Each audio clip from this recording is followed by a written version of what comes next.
O vídeo já vai começar, mas antes, não se esqueça de se inscrever e ativar as notificações.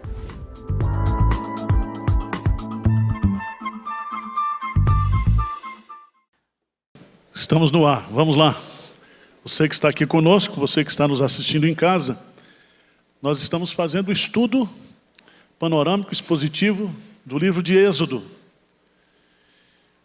Esse livro ele faz parte dos 5 primeiros livros da Bíblia escritos por Moisés, chamado Pentateuco, a Torá, na Bíblia hebraica.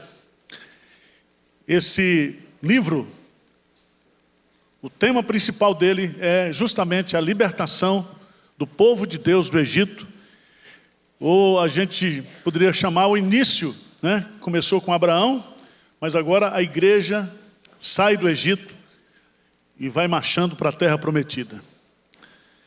E eu quero ler com vocês, estudar o capítulo 14, que é um dos capítulos assim mais bonitos.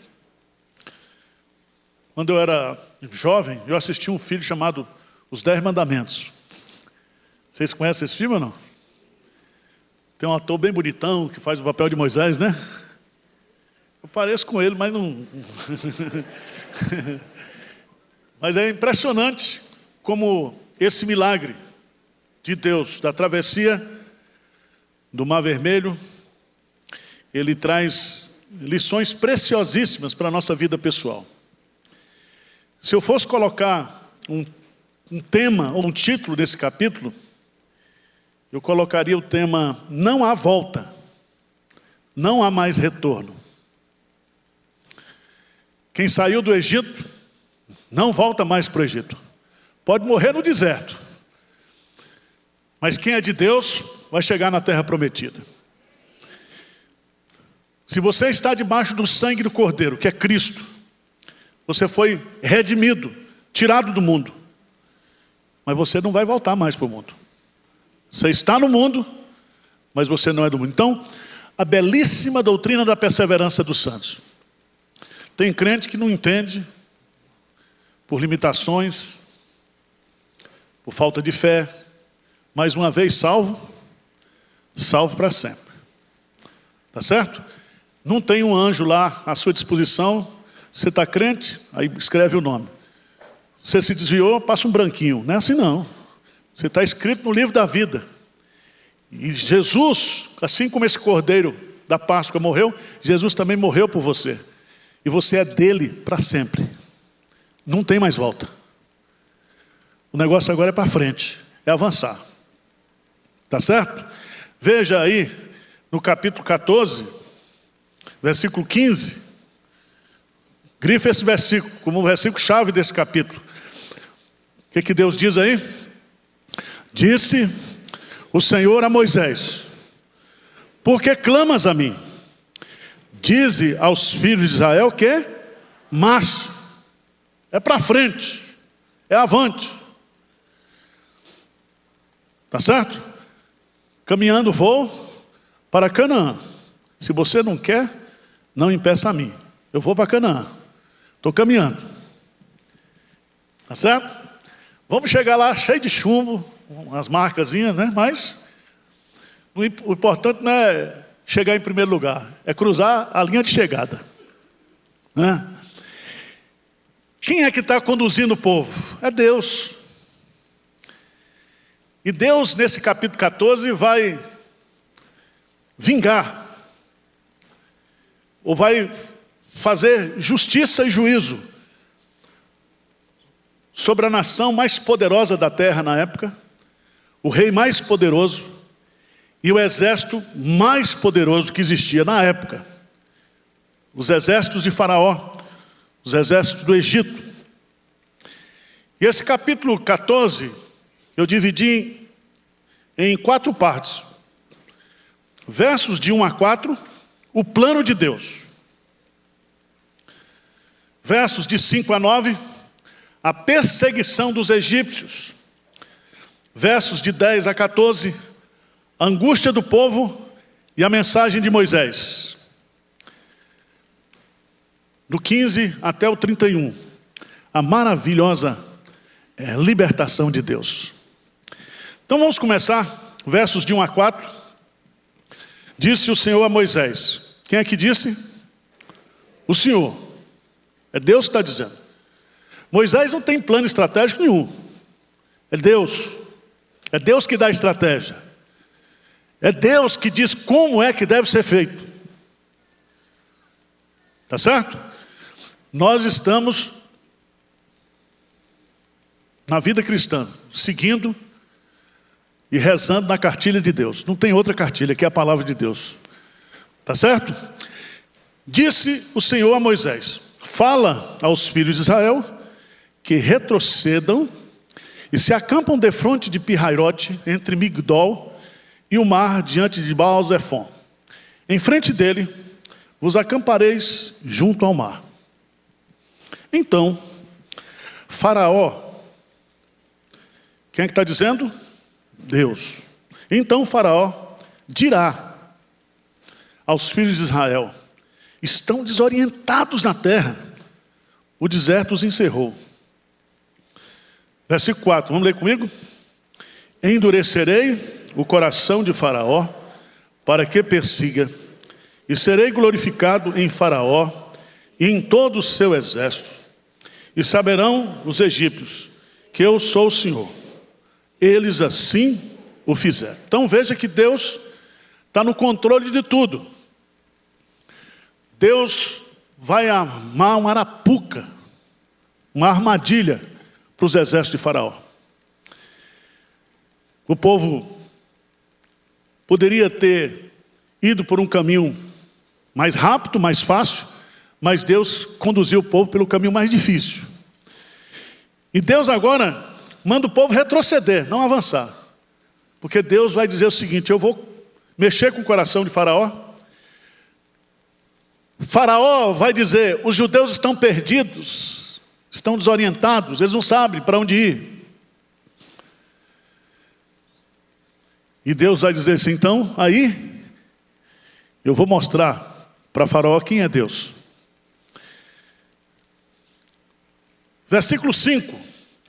A perseguição dos egípcios. Vamos lá. Diz assim: sendo, pois, anunciado ao rei do Egito que o povo fugia, mudou-se o coração de... Quem é que mudou o coração de Faraó? Deus. Mudou o coração. E agora, mudou o coração dele, dos seus oficiais, contra o povo. Contra a nação de Israel. Veja que lá no capítulo 12, depois que houve a praga da morte dos primogênitos, veja lá, por favor, que quando houve a praga, a primeira coisa que o povo pediu, que o faraó pediu, é que o povo o quê? Saísse. Veja lá, versos 31 do capítulo 12.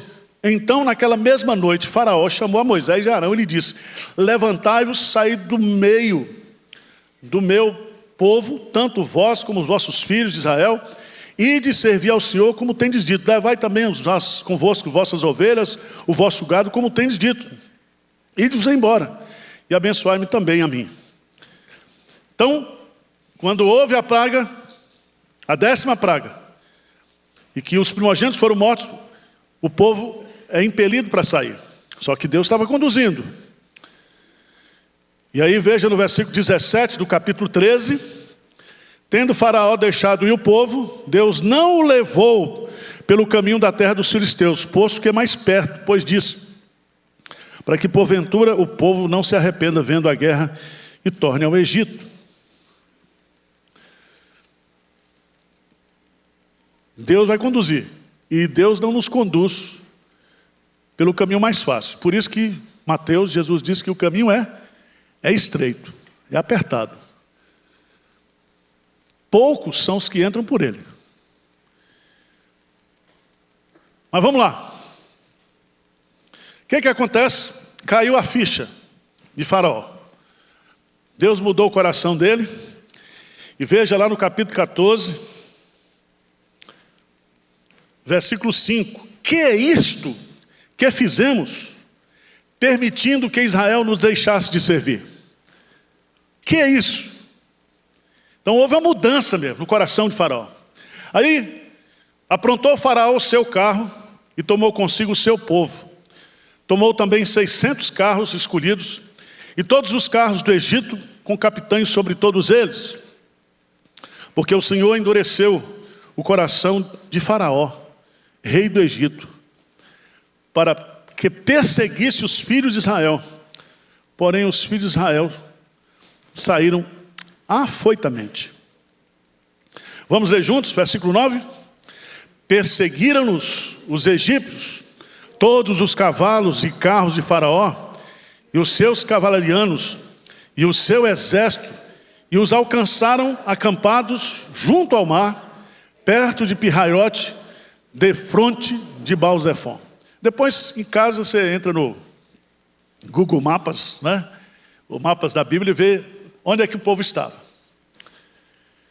Então agora, o povo de Deus está numa rua sem saída. Tem um mar vermelho, eles estão acampados de frente para o mar, e agora, atrás deles, o poderoso exército de Faraó. Tinha saída, humanamente falando? Não tem. A grande pergunta que eu faço para mim e para você, por que Deus nos leva muitas vezes para situações semelhantes como essa?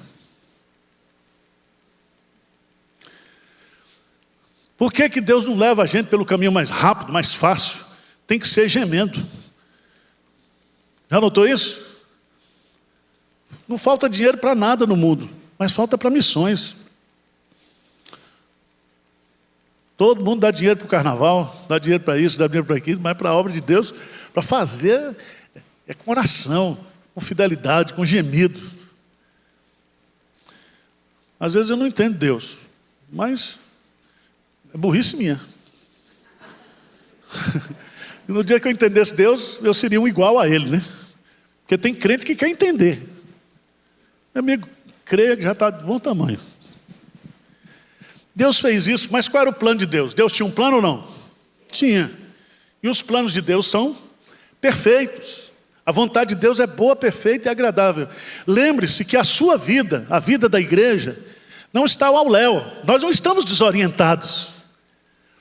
O povo do mundo pensa que nós estamos desorientados. Mas quando Jesus foi assunto aos céus e glorificado, Ele mandou o Espírito Santo. O Espírito Santo que o mundo não pode receber.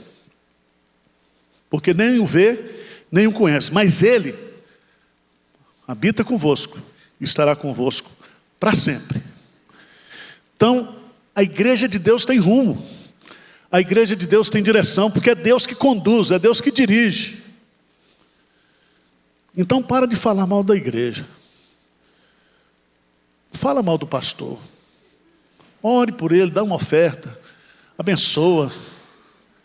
É assim? Por que a gente vai falar? Tem tanta gente, fala mal da igreja. Fala mal da igreja. Eu entendo que os ímpios falando mal da igreja, tudo bem. Mas os crentes. Se você tivesse uma noiva feia, você gostaria que falasse sua noiva é feia? Quando você fala mal da igreja, está falando da noiva de Cristo. Então para de falar mal. Porque quem intenta o mal contra a igreja, se dá mal. Se dá mal. Veja que coisa maravilhosa. Versículo 10 até o versículo 14. Então Deus tem um plano. Deus começa a executar esse plano. Muda o coração de Faraó e leva o poderoso exército de Faraó com ele montado também na carruagem. Todos os seus capitães. Porque Faraó também vai morrer.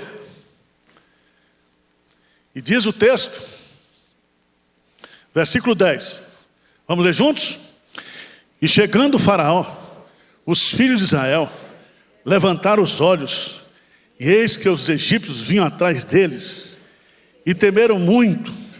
Então os filhos de Israel clamaram ao Senhor. Olha o presbiterianismo em ação. Clama quando a coisa está feia. O inimigo está chegando. Nós estamos encurralados. Quando você olha para a grandeza dos seus inimigos e dos seus problemas e das suas circunstâncias, você fica com medo mesmo. Ficamos com medo. Mas nessas horas nós precisamos olhar para quem? Para Deus. E é muito interessante aqui, porque aqui existe medo, existe dúvida, existe clamor. Por quê? Porque os olhos do povo, o texto está claro. Eles levantaram os olhos. E quando eles viram o potencial dos seus inimigos, então eles ficaram com medo. Acontece isso com a gente ou não? Na vida cristã, todo dia. Quando você olha para as circunstâncias, quando você olha para o gigante, como diz o pastor Hernandes, os gigantes que a gente tem na vida, parece que tudo cresce. E de noite, quando você vai dormir, parece que cresce mais. Você diz, não tem jeito, não tem saída. Como é que Deus me deixa numa situação encalacrada dessa? Mas Deus está dirigindo tudo, conduzindo tudo. Veja no versículo 11. Sempre assim, vai descontar no pastor. Deus manda os problemas, o povo fala mal do pastor. É assim. A história se repete. O que diz aí? Disseram a quem? A Moisés. Será por não haver sepulcros no Egito que nos tiraste de lá para que morramos nesse deserto? Por que nos tratastes assim, fazendo-nos sair do Egito? Olha, desde o princípio, quem disse foi quem? Foi Deus. Moisés tinha alguma culpa? Moisés estava lá criando cabra, chega Deus, aparece lá na sarça ardente e diz, você vai tirar o povo do Egito. Mandou já um monte de praga. E o povo não está acreditando em Deus. É sempre interessante porque a gente se esquece muito do que Deus já fez, de onde Deus tirou você, de quantas bênçãos você já recebeu de Deus. Aí aparece um probleminha hoje, você fica reclamando da vida, reclamando de Deus. E aí, vai dizer mais. Não somente faz essa crítica, que Moisés tirou o povo do Egito para matar no deserto. Era esse o plano de Deus? Chegar na terra prometida. Não era morrer no deserto. Mas veja, no versículo 12, não é isso o que te dissemos no Egito? Deixa-nos para que sirvamos os egípcios? Olha o que o povo diz. Pois melhor nos fora servir aos egípcios do que morrermos no deserto. Olha, crente fala besteira quando está aperreado.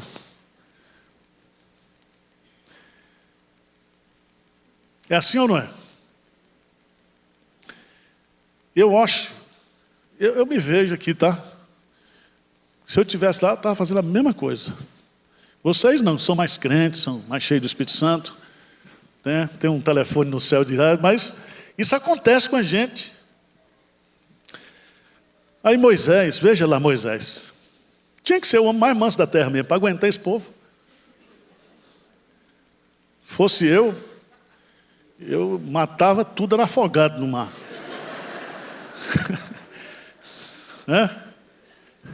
Mas olha que povo ruim. O povo é danado. Aí Moisés, veja 13 e 14. Vamos ler bem forte isso aí. O que é que diz? Não temais, aquietai-vos e vede o livramento do Senhor, que hoje vos fará. Porque os egípcios que hoje vedes, nunca mais os tornareis a ver. O Senhor pelejará por vós, e vós vos calareis. Amém. Moisés disse isso porque ele conversava com Deus, face a face. E ele já sabia o plano de Deus. Não sabia os detalhes do plano. Ele não sabia que o mar ia se abrir. Ele não sabia disso.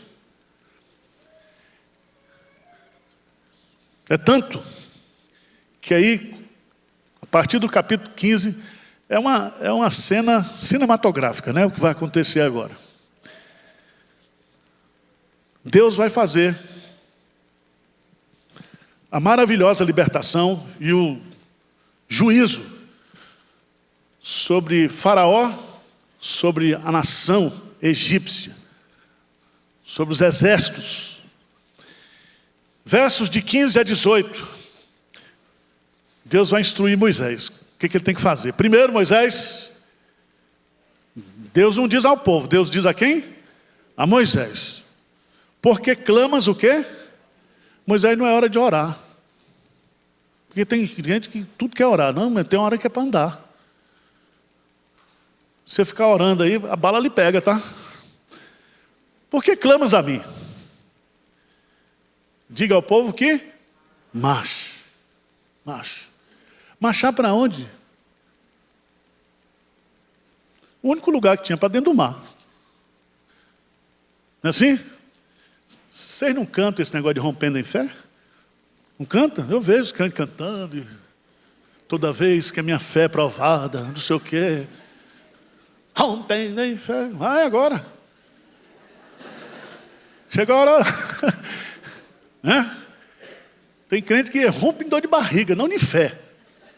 Com medo. Deus não disse também para Pedro, Pedro, se é o Senhor mesmo que está aí, permita que eu vá até aí. E Jesus disse para o quê para Pedro? Venha. E ele veio. E ele venceu a lei da gravidade. Ele andou por sobre as águas. Quando ele começa a olhar para as circunstâncias, a força do vento, ele começa a afundar. Mas Deus está ali. E Deus não abandona a gente, irmãos. Tudo isso aqui era plano de Deus. Tudo estava sob o controle de Deus, os mínimos detalhes. Esse texto, eu tenho um sermão nesse versículo. Eu acho esses os versículos mais importantes da Bíblia. Dize aos filhos de Israel que marche. Por que o povo tem que marchar? Porque Deus está conduzindo. Para que nós temos que marchar? Para experimentar os milagres de Deus. Ninguém, irmãos, contempla a glória de Deus sem fé, se não marchar. Jesus disse para Marta, né, e Maria, se creres, verás o quê? A glória de Deus. Diga ao povo que marche. Para de orar, Moisés, para de clamar, agora é hora de marchar. Deve ter cantado aquele hino, marcha assim avante. Qual é a instrução que ele dá? Ele diz, e tu, levanta o teu bordão, estende a mão sobre o mar e divide-o, para que os filhos de Israel passem pelo meio do mar em seco. Irmão, me diga uma coisa. Para que serve esse bordão para o mar se abrir? Do ponto de vista assim da logística. Mas Deus, Ele está valorizando Moisés. Ele diz para Moisés, ele vai usar o bordão para abrir o mar e depois vai usar para fechar. Porque ele está honrando o líder. Porque Deus trabalha com lideranças, não tem jeito. Ele estende a mão sobre o mar e divide-o para que os filhos de Israel passem pelo meio seco. Aí veja o versículo 17, o que é que diz? Eis, lê comigo, que endurecerei o coração dos egípcios para que vos sigam e entrem nele. Serei glorificado em Faraó e em todo o seu exército, nos seus carros e nos seus... Uma pergunta para vocês. Quem foi que ordenou, ou quem foi o responsável para que o povo entrasse no mar? Deus. Tá certo? Então, Tem coisa, você já notou que tem coisa na vida da gente que não dá certo? Fura o pneu, dá um problema. Você perde o voo, o avião cai, é uma bênção. Você já notou que Deus, Ele trabalha nos detalhes? Deus vai dizer, olha, Moisés vai abrir o mar, o povo vai passar. Eu vou persuadir, inclinar o coração para que o pessoal também entre no mar. Aquele mar era uma emboscada. Agora, uma pergunta assim de logística. O povo andando a pé e o pessoal nos carros, quem é que ia chegar mais rápido? O exército, não tinha como sair. Aí o que é que Deus faz? Veja o que é que Deus faz. Versículo 19. Deus vai arrumar aqui uma proteção sobrenatural. Lê comigo, versículo 19. Então, o anjo de Deus, que ia adiante do exército de Israel, se retirou e passou para trás deles. Também a coluna de nuvem se retirou de diante deles e se pôs atrás dele. Bem forte, versículo 20. E ia entre o campo dos egípcios e o campo de Israel. A nuvem era escuridão para aqueles e para estes esclarecia a noite. De maneira que em toda a noite, estes e aqueles não puderam o quê? Aproximar. Olha que coisa linda. A presença de Deus impede que o inimigo chegue até nós. Amém? Aquele que é de Deus, aquele que é nascido de Deus, o inimigo não o toca. Não o toca. E Deus faz uns negócios, quer dizer, o que era escuridão para uns é luz para outros. Irmãos, por que que eu e você, nós não cremos na soberania de Deus, dirigindo a nossa vida nos detalhes?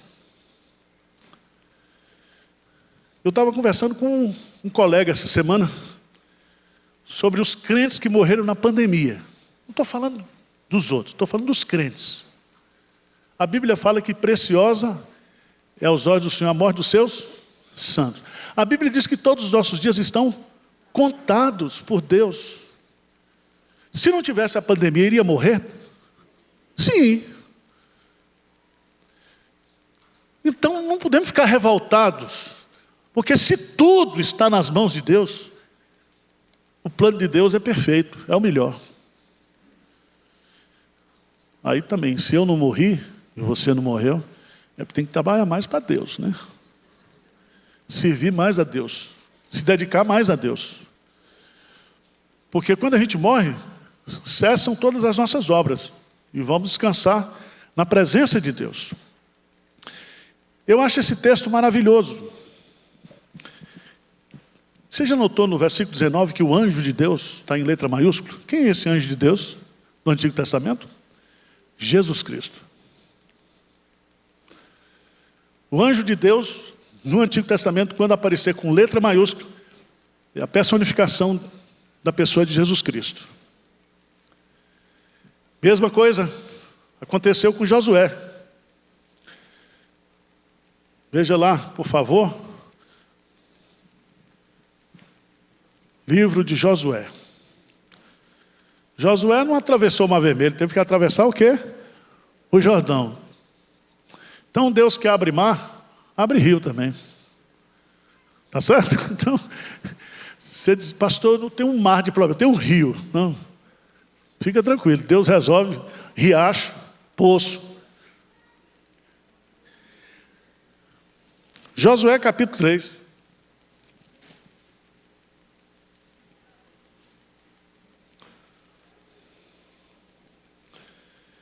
Você vai descobrir que agora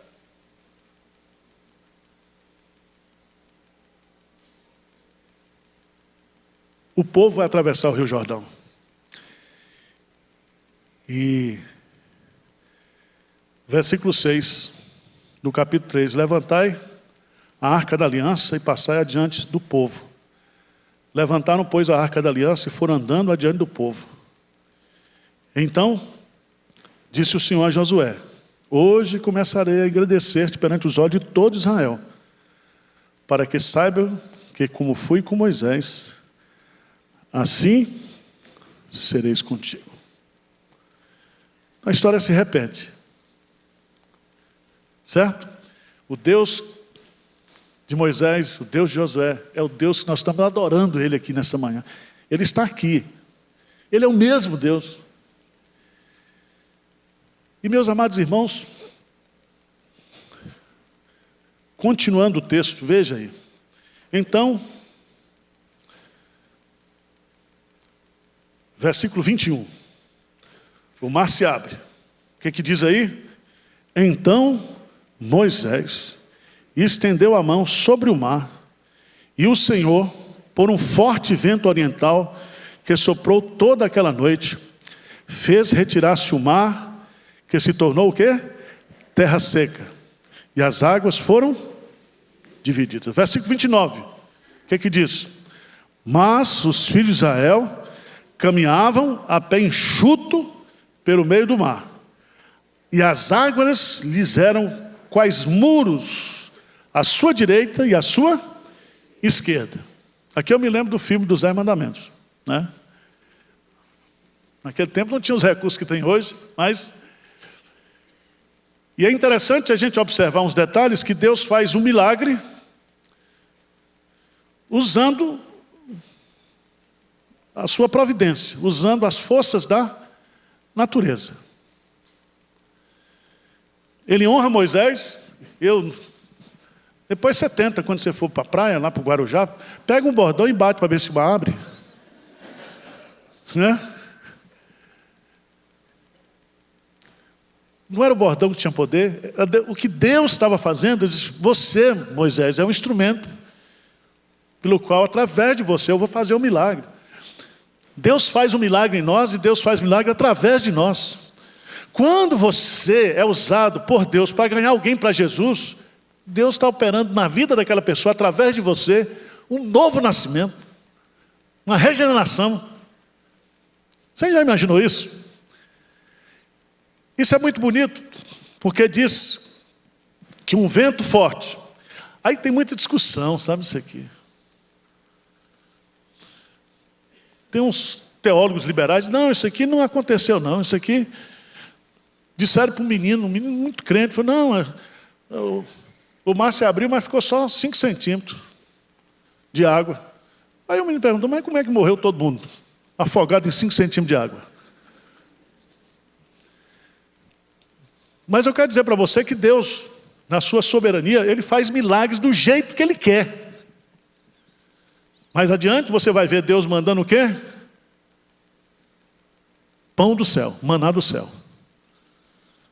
Dá para explicar isso hoje, cientificamente? Hein, gente? Não dá. Porque você sobe, vai subindo aí. Agora, de onde veio esse maná?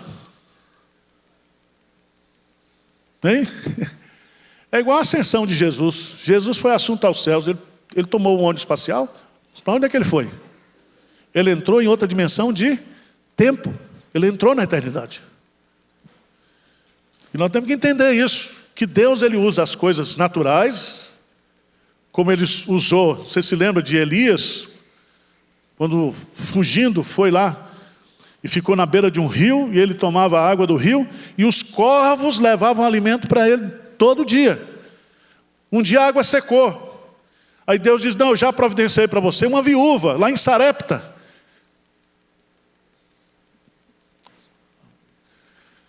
Quando Elias chega na casa daquela viúva, ela só tinha comida para um dia, farinha e azeite. E o que me irrita no profeta é diz: preparar um bolo para mim. É ou não é? E ela foi e preparou. E ali, da botija, o azeite, não, secou. E também não faltou mais farinha. Porque o nosso Deus É o Deus de milagres. Então Deus abre o mar. O povo passa a pé enxuto. Veja no texto. Versículo 23. Os egípcios que os perseguiam entraram atrás dele, todos os cavalos de Faraó, os seus carros e os seus cavaleiros, até o meio do mar. Lembra que isso começou no final da tarde? E a passagem foi durante o quê? A noite. Mas veja os detalhes da narrativa. Quando o exército de Faraó chega no meio do mar. Aí acontece um negócio que... Versículo 25. O que diz aí? Emperrou-lhes as rodas do carro. E fez-los andar o quê? Será que Deus não tem o que fazer para ficar tratando um detalhe desse? Então, quem foi o responsável? Deus. Agora, se o povo passou a pé enxuto, aqui o que era enxuto virou lama. Ou não? Ou eu estou doido? Então Deus estava em tudo, em todos os detalhes. E aí, diz o texto sagrado, veja lá, versículo 25. Então, disseram os egípcios, fujamos da presença de Israel, porque o Senhor peleja por eles contra os egípcios. Ou seja, nós, egípcios, não poderemos contra Israel, porque Deus peleja. O que está lá?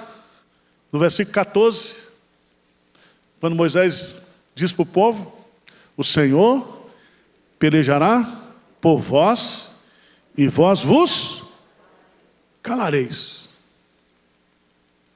Aquietai-vos e sabei que eu sou Deus. Dá um pulinho rapidamente, só para corroborar o argumento.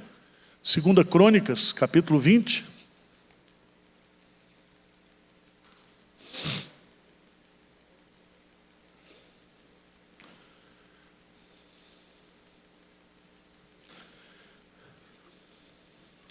Rei Josafá. Depois disso, 2 Crônicas 20. Os filhos de Moabe e os filhos de Amon, com alguns dos meunitas, vieram a peleja contra Josafá. Então vieram alguns que avisaram Josafá, dizendo, grande multidão vem contra ti, da além do mar e da Síria. E eis que já estão em Azazon Tamar, que é em Gedi. Então Josafá teve medo e se pôs a buscar o Senhor, e apregou jejum em todo Judá. Versículo 4, o que diz? Judá se congregou para pedir socorro ao Senhor. Também de todas as cidades de Judá veio gente para buscar o Senhor. Aí ele faz uma oração, faz um enquadramento bíblico em Deus, as promessas de Deus.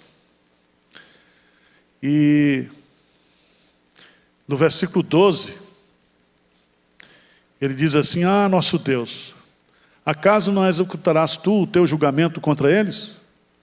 Porque em nós não há força para resistirmos a essa grande multidão que vem contra nós.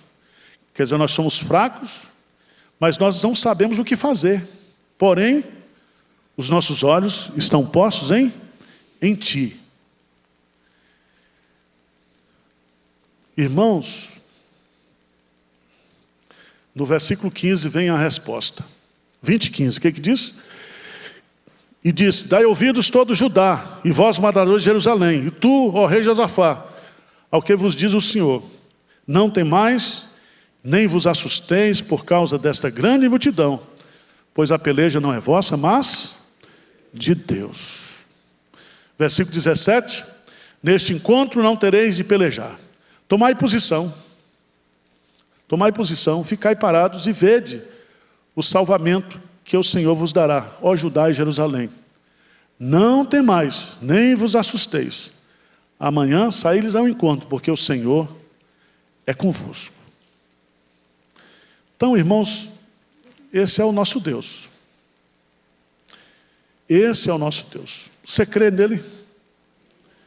Você crê que Ele é poderoso para tirar eu e você, nós, de todas as enrascadas, de todos os inimigos que tentam destruir a nossa vida? Eu queria que você fosse para 2 Crônicas, capítulo 32.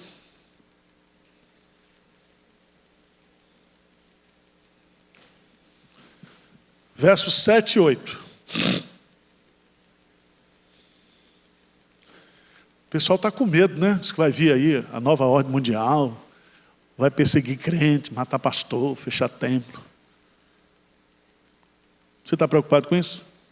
Eu não. Como diz aquela música, estou nem aí. Vai morrer, ele vai morrer mesmo. Morrer fazendo a vontade de Deus, está de bom tamanho. E a gente sabe para onde vai o mundo. Então, mas Deus está com a gente, tá? O pau vai quebrar, mas Ele está com a gente. Ele está conosco. Veja aí, 32, 7 e 8. Vamos lá? Sede fortes e corajosos. Não temais, nem vos assusteis por causa do rei da Síria, nem por causa de toda a multidão que está com ele, porque há conosco maior do que o que está com ele. Com ele está o braço de carne, mas conosco o Senhor, nosso Deus, para nos ajudar e para guerrear nossas guerras. O povo cobrou ânimo com as palavras de Ezequias, rei de Judá. Então o nosso Deus, Ele luta as nossas guerras. E a história se repete. Sempre tem um rei, sempre tem um governador, sempre tem um juiz do Supremo Tribunal. Tudo contra a igreja, contra o povo de Deus. Mas maior é aquele que está conosco. Conosco. Amém? Não fica com medo não, fica tranquilo. A maravilhosa libertação. Deus instrui Moisés, Deus dá uma proteção sobrenatural. O mar se abre e o caminho, ele é feito por Deus. Uma emboscada para os egípcios. Versos 23 a 25, nós lemos. 26, 28. A sepultura, o enterro dos egípcios. Como é que Deus enterra o povo? Veja lá. Disse o Senhor a Moisés: estende a mão sobre o mar, para que as águas se voltem sobre os egípcios, sobre os seus carros e sobre os seus cavaleiros. Então Moisés estendeu a mão sobre o mar, e o mar, ao romper da manhã, olha o detalhe, o povo caminhou o quê? À noite. Por que caminhou o povo pôde caminhar à noite? Porque o que era escuridão, para os egípcios, era o quê? Luz. Então, Deus faz a gente caminhar no escuro. Deus derrama luz nas nossas trevas. Pode ter certeza disso. Às vezes, nós avançamos mais na vida cristã nos momentos mais difíceis, mais sombrios. Tá certo? Vê se vocês animam aí, tá, gente? Que eu estou fazendo de tudo, tá?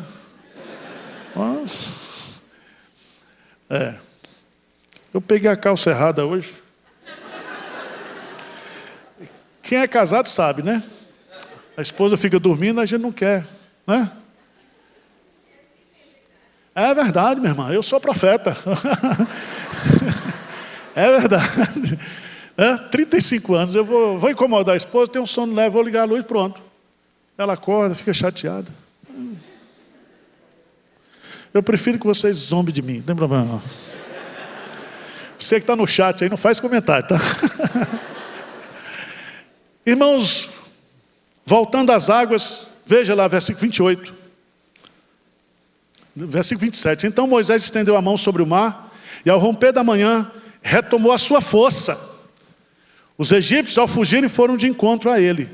E o Senhor derribou os egípcios no meio do mar. Então o que foi caminho a pé enxuto, agora é sepulcro, é sepultura para os inimigos de Deus. E diz que voltando às águas, versículo 20, cobriram os carros e os cavaleiranos, de todo o exército de Faraó que os haviam seguido do mar. Nem há ainda um deles, o quê? Quantos morreram? Todos. Todos. Inclusive o Faraó. Ia ter um problema político, porque se morreu o primogênito, que ia assumir, no lugar desse Faraó que morreu, a confusão estava feita no Egito. Mas, moral da história, versículo 29, mas os filhos de Israel caminhavam a pé enxuto pelo meio do mar, e as águas lhes eram quais muros, à sua direita e à sua esquerda. Então o que a água significou para os egípcios, foi completamente diferente do que significou para o povo de Deus. A conclusão do texto diz assim: o Senhor livrou Israel naquele dia. Quem foi que livrou? O Senhor. Não foi Moisés, não foi o bordão de Moisés, mas foi o Senhor. Da mão dos egípcios. Israel viu os egípcios mortos na praia do mar. E viu Israel o grande poder que o Senhor exercitara contra os egípcios. E o povo temeu ao Senhor, e confiou no Senhor e em Moisés, seu servo. Coisa maravilhosa quando o povo da igreja fica em paz com Deus e com a liderança, né? Ninguém reclama mais de Moisés. Ninguém fala voltar para o Egito e morrer no Egito. Ninguém fala, vai falar mais tarde. Mas o que eu acho importante aqui é o impacto decorrente desse milagre. Primeiro, livramento o quê? Definitivo. Presta atenção. No dia que Cristo, Ele morreu e Ele ressuscitou, Ele também venceu todos os nossos inimigos. Ele venceu Satanás, Ele venceu a morte, Ele venceu o pecado. E agora nós estamos o quê? Livres. Amém? Então você está livre. Pela graça sois salvos mediante a fé. Isso não vem de vós, é um dom de Deus. Então a gente pode agir historicamente, a gente pode participar historicamente, mas quem está por trás de tudo, no controle de tudo, quem é? É Deus. É Deus. Mas o texto nos diz também que Israel viu os egípcios mortos na praia do mar. Então, houve o livramento e houve o que? A contemplação do livramento. Quando é que eu contemplo o livramento? Quando eu me aproprio da salvação. Quando o Espírito Santo me convence do pecado, da justiça e do juízo. Ele muda a minha vida. Eu me aproprio, eu vejo, eu experimento. Mas o que é interessante é que Israel viu o grande poder. O grande poder. Irmãos, seria a mesma coisa hoje no exército americano ou chinês perseguir uma igreja. Vir contra a igreja de Deus.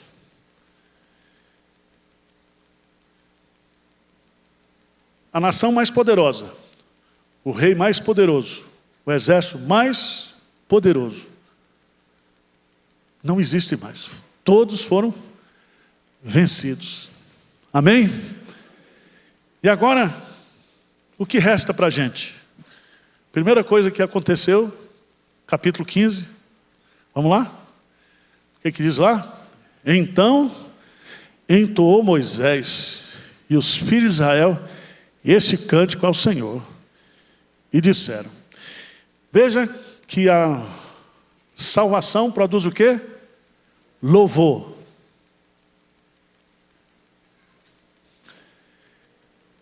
Eu não sei se tinha data show na época, porque diz que Moisés cantou e todos os filhos de Israel. Eu não sei se ele copiou, ou se ele puxou e a turma foi atrás. Mas diz o texto que eles cantaram. E eles cantaram para quem? Ao Senhor. Eles não cantaram para eles. Era um cântico de adoração, de gratidão. E você vai ver nesse cântico que ele começa dizendo: cantarei ao Senhor, porque triunfou gloriosamente, lançou o cavalo e o seu cavaleiro.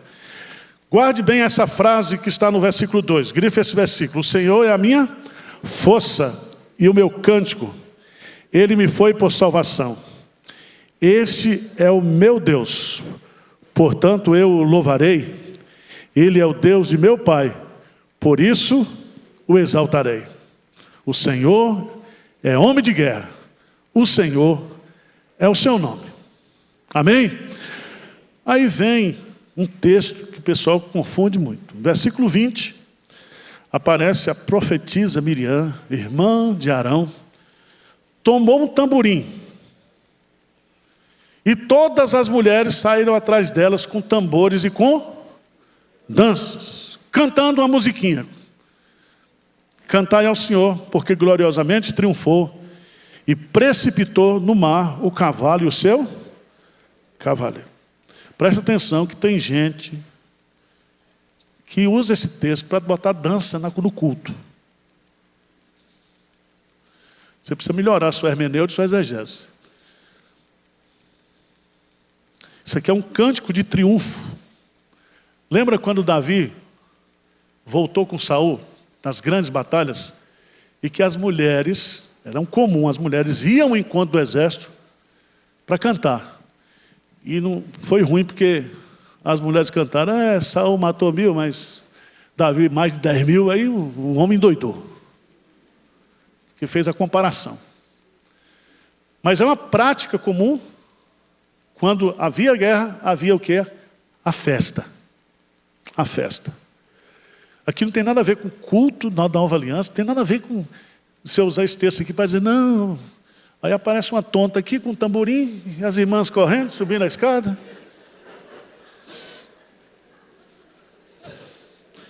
Pastor Hernandes Parival, eu fui pregar numa igreja, eu estava lendo a Bíblia, orando, né? Daqui a pouco desce uma mulher do teto, uma corda, na minha frente. Eu quase morro do coração. Um susto. O povo inventa demais. Inventa, não tem nada. Esse texto está falando disso. Está falando aqui de um cântico de triunfo que aconteceu depois de uma guerra. Não tem nada a ver com a adoração. Depois a gente vai estudar esse assunto, tá bom? Alguma dúvida, irmãos? Pergunte para os universitários, tá? Manda aí pelo WhatsApp aí, qualquer dúvida que você tiver. Vamos agora nos preparar para o culto, às 11 horas. Eu vou pregar sobre Obadias, o menor livro do Antigo Testamento. Vamos fazer uma análise aqui da soberba do seu coração. Eu não tenho, mas você é muito soberbo. Você é muito soberbo. Vamos ficar de pé? Vamos orar? Deu para aprender alguma coisa, gente, ou não? Aqui a Bíblia na veia, eu não sei inventar. Senhor Deus, é muito bom estarmos aqui com os nossos irmãos. A Tua palavra, ela é mais doce do que o mel e o destilar dos favos. A Tua palavra é o nosso alimento, nossa comida. É a Tua palavra que nos sustenta, que nos anima. Ó Deus, louvado seja o Teu nome, porque Tu és o Deus glorioso, o Deus que fez, que faz e que continuará fazendo sempre. Tu és o Deus dos milagres. E nós somos hoje o milagre de Deus nesse mundo. Cada vida aqui transformada, regenerada, é um milagre do Senhor. Que nós possamos avançar, Senhor, diante das lutas, das dificuldades, das circunstâncias, porque a nossa marcha é vitoriosa. A nossa marcha não mais poderá ser impedida. Nós estamos caminhando para o centro da Tua vontade, Senhor. Essa é a nossa oração em nome de Jesus. Amém.